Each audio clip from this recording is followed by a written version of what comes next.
duckling looking for mother. One morning, a little yellow duckling woke up all alone in his nest.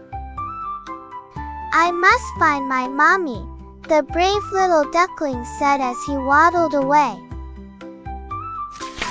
The duckling met a big brown horse munching on grass in the meadow. "Are you my mommy?" asked the duckling hopefully.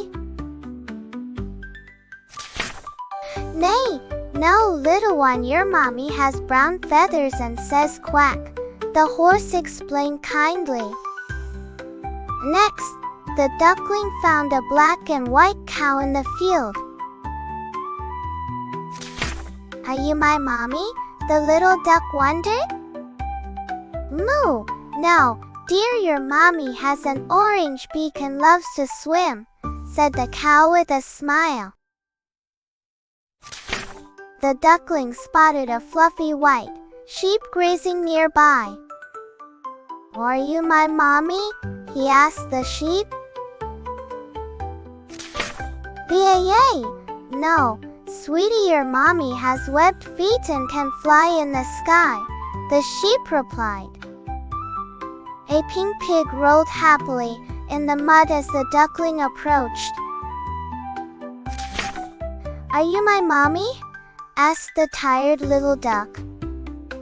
"Pink, no, your mommy loves swimming in the pond," the pig told him with a friendly laugh.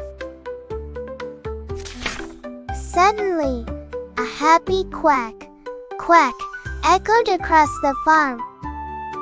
There was his mommy with brown feathers, an orange beak, and webbed feet. "Hey, mommy, I found you," the little duckling cheered joyfully.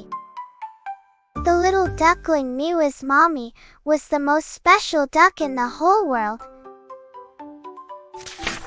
A lost duckling searches for his mother, meeting different farm animals along the way. Each animal explains why they can't be his mother while describing his real mother's unique features. Finally, he finds his mom at the pond, recognizing her by all the characteristics he learned.